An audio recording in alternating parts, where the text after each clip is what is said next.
itong klaseng isda, hindi talaga ako makamove on. Ano kayang uri ng isda ito? Tason. Tason. Fishing red.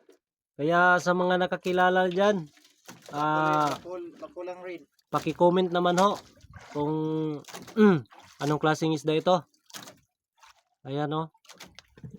Naniwala na Mapupula siya tapos karagatan may nguso. Sa totoo lang mga idol, ngayon pa ako nakakita ng ganitong klaseng isda. Ayan o. Isda kaya yan? Isda ito. Mayroong buntot.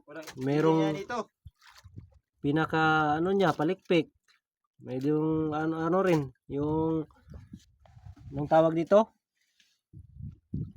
Yung pinaka kamay niya. Ayan, nandito, mayroon din sa ilalim oh, para pang gapang. Hindi yan ito po. Meron siyang panggapang mga idol oh. Oh, tingnan nyo. May panggapang siya, may parang kamay. Oh.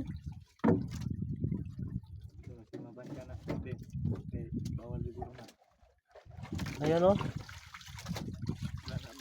Parang may kamay siya. Tapos dito sa baba, meron din siyang ano, yung pang brake.